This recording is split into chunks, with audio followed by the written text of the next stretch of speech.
The Ellington Band was a very crucial moment for me because I learned how to blend. I learned to blend with 18 musicians. Hi, in this video I'm really excited to share a new practice protocol I've been trying out for the last couple of weeks.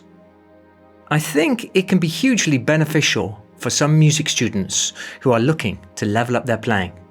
Here is a quick blast of it.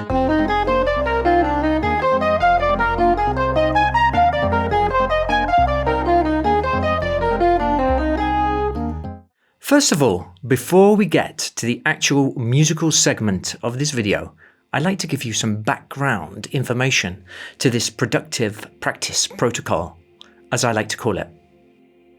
So for the last 2 years, in the aftermath of a big personal event, I have been rethinking my life. You see, I wanted to upgrade and optimize as many elements as I could. In no certain order: financial, health, family, relationships, and of course, as always, music. Like most people, one of the biggest challenges I have is time, especially as I have 3 kids. So maximizing my time has been and is a #1 priority. Also, being 57, I don't feel like I have the majority of my life left, so there is no way I want to squander any of it now. To that end, I constantly research and try out systems for increasing productivity. I write a to-do list every day, first thing without fail. I use time blocking, allocating tasks to a specific time block throughout the day, using a timer on the phone, which helps focus the concentration. I use a thing called the Eisenhower Matrix, where I can prioritize the order of the tasks. Physically, I go to the gym and take bike rides. As well, I try not to drink coffee after 2 p.m. as I want to sleep better. And very importantly, I practice not being such a nice guy. And as such, I'm learning to say no to people. Overall, these protocols seem to be working, and I'm quite pleased, as I have a sensation of momentum and I feel stronger and more optimistic to deal with the vicissitudes of life. And of course, Argentina's remarkable double-digit inflation. Of course, as a musician, I've tried over the years as well to maximize my practice time, as my goal was and currently is to be as good as possible. Sometimes, I admit though, when younger, I wanted to be good for vain reasons, for the fame and such. With all these goals and aspects of saxophone playing that I want to maintain and study daily, I normally write every day a list of many different things I wish to include in my practice sessions. So normally I start with some long tones to cover sound and tuning.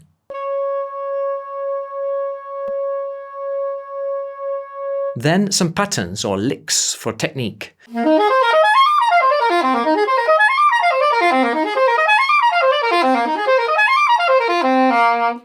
As well, I love improvisational systems, so some chromatic approaches, some Triad Pairs,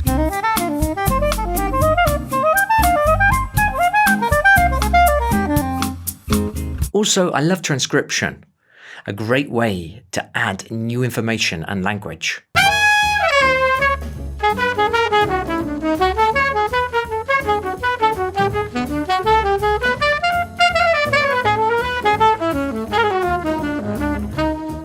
Also learning tunes and playing melodies by ear in different keys.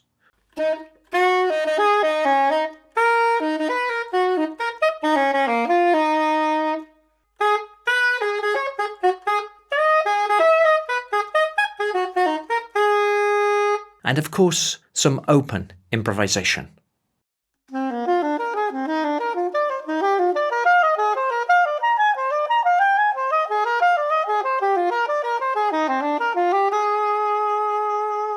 However, many times I have had the sensation that my list is too long, too ambitious, and consequently that getting through it became a chore, and that it took away from fun. Also that I was studying so many things that I didn't end up going deep into anything. As a solution to this overload, I tried limiting myself just to 2 or 3 main practice items per day. Regrettably though, this did not turn out to be ideal either. Because if, for instance, I skipped my tuning practice, after a few days I did not feel so confident about my intonation. And the same thing happened if I skipped technique. If I just worked on transcription, then after a few days my fingers felt stiff. And that does not produce a happy feeling, as it is akin to some kind of musical atrophy. Productive Practice Protocol. Recently, when playing Triad Pairs on the great Herbie Hancock's Cantaloupe Island, I came up with the idea of combining various practice items simultaneously to leverage my time. To this end, I did the following. 1. I recorded a MIDI bass of the Cantaloupe Island. By the way, you can learn so much recording MIDI, especially when, like me, you are a non-genius.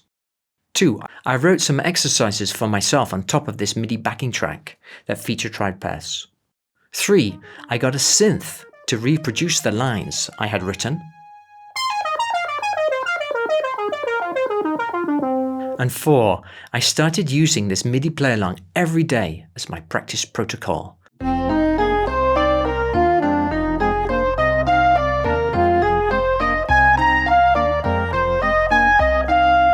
The benefits were manifold. Here are just a few. Tuning.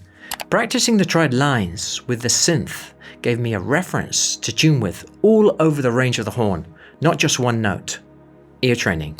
By playing the triad pairs over the harmony of the tune, I was embedding the sound into my ears deeply every moment. Rhythm.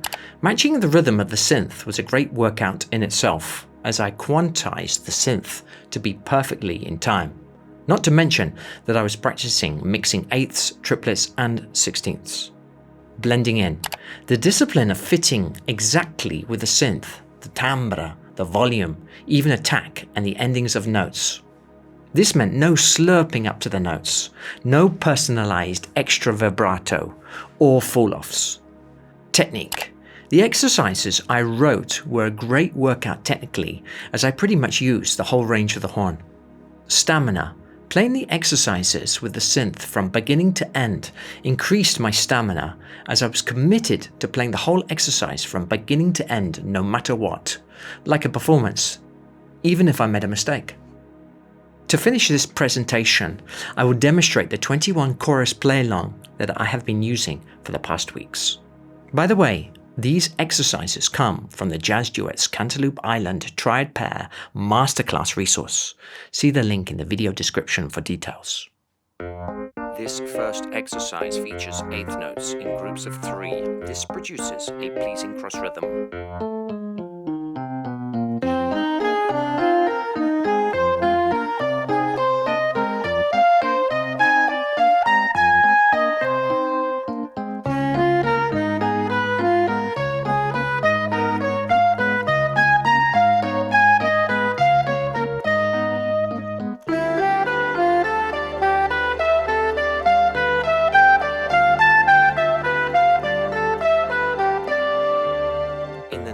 Exercise, we play the same previous triad pairs in groups of 3, this time though in triplets, which is satisfying.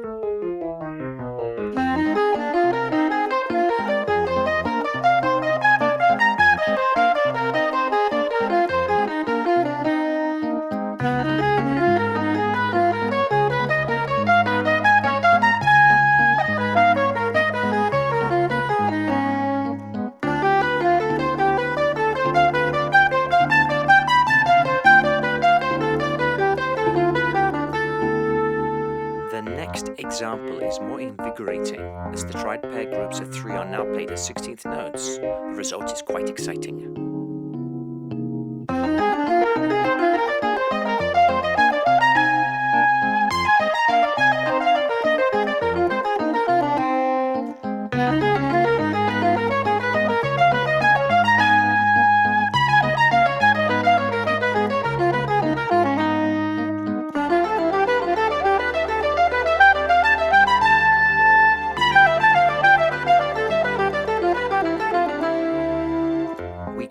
To the next melodic shape as Zig Zag, as it goes up and down continuously every 3 notes. Same triad pairs as before.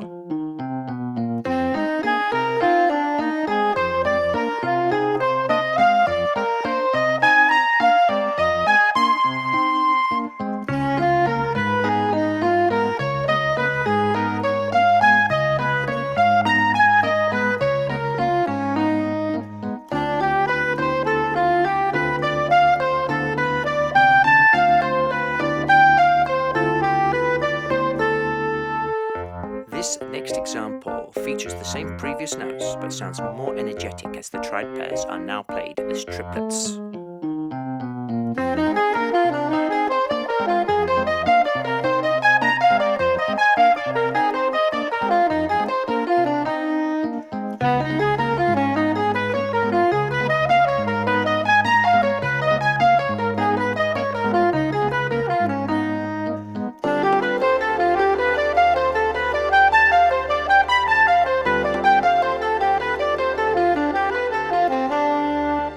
In this next example, we turn up the fun knob further by playing the Zig Zag triad pairs in 16ths, which seems to work very nicely.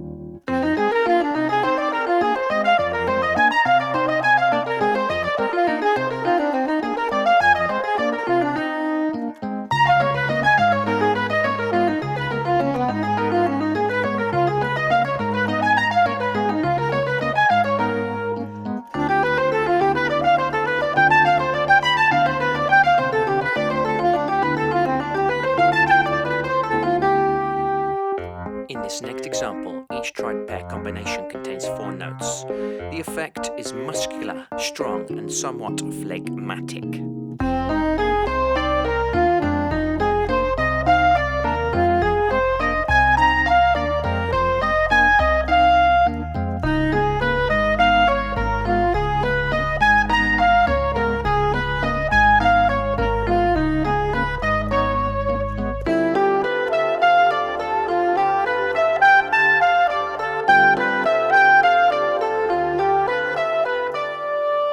In this next exercise, the same previous triad groups of 4 are in triplets. This creates an interesting cross rhythm.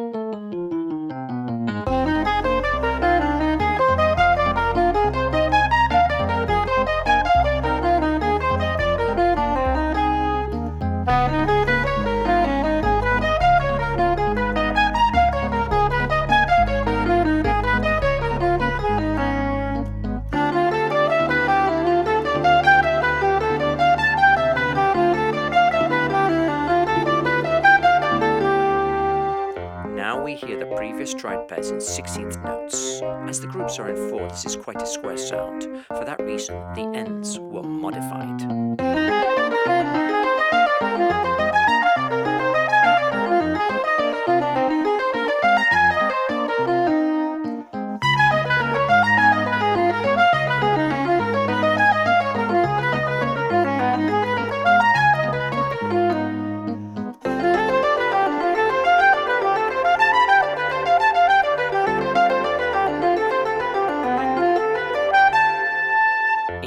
Next exercise, things start to get even more interesting. This is because the triad pairs now contain groups of 5.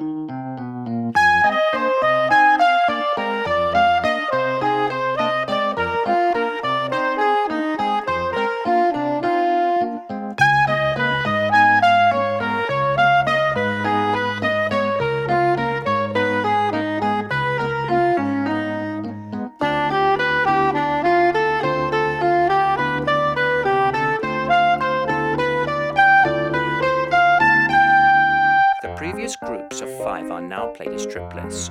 This produces a fantastic cross rhythm that is sure to delight some sensibilities.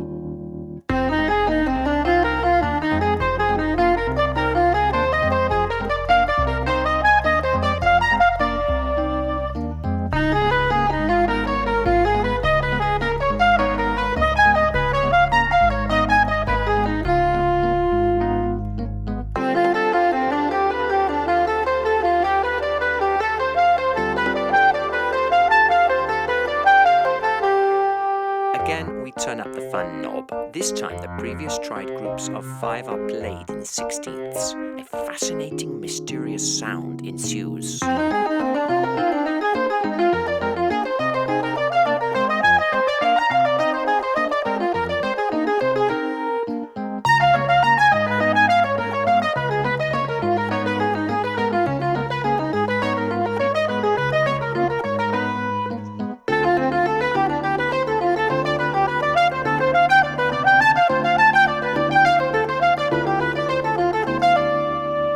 This next shape consists groups of 6 notes. This creates a lovely, sweeping, liberating sensation. Would you agree?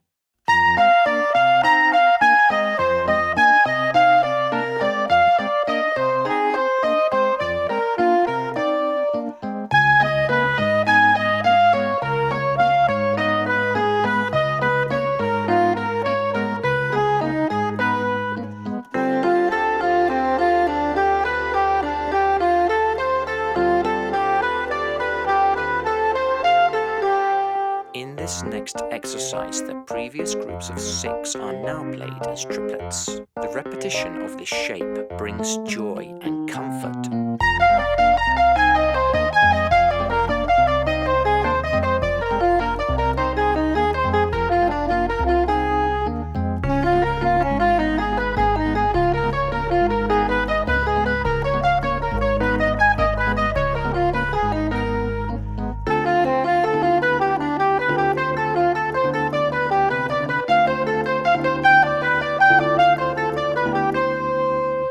Again, we turn up the fun knob with 16th notes. The groups of 6 sweep by faster now, creating a cross rhythm that hypnotizes.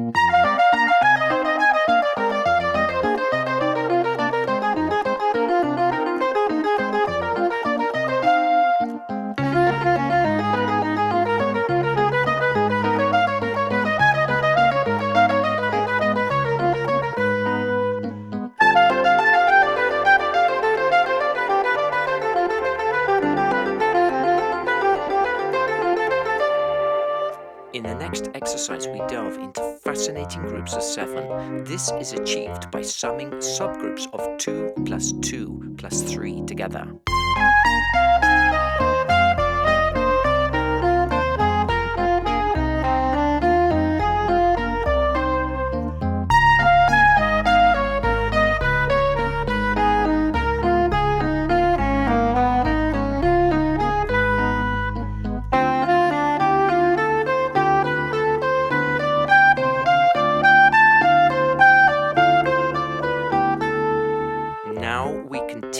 To feast ourselves on groups of 7. This time, though, we play these as triplets. The cross rhythms abound and delight.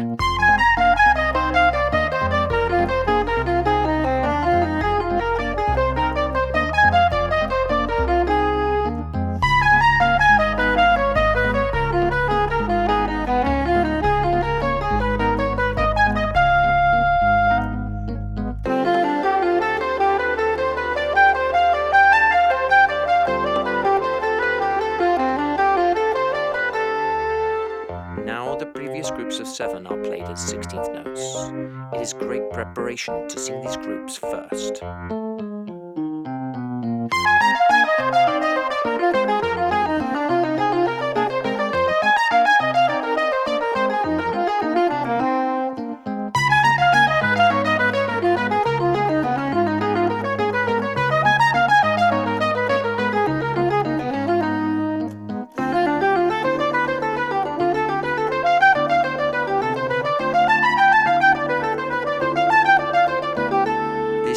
Exercise featuring groups of 8ths is solid, robust and predictable, perhaps even boring to some. However, music, like life, is all about balance.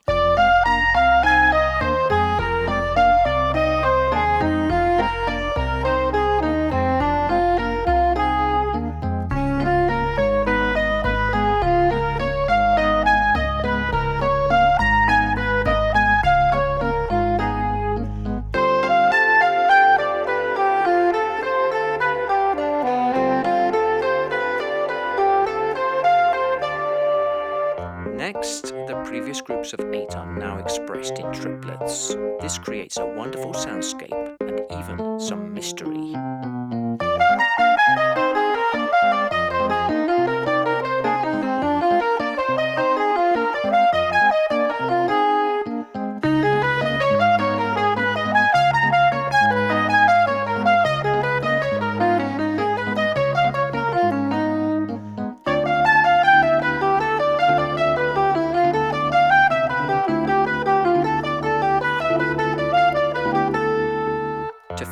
explore the sound of these groups of 8 in 16th notes.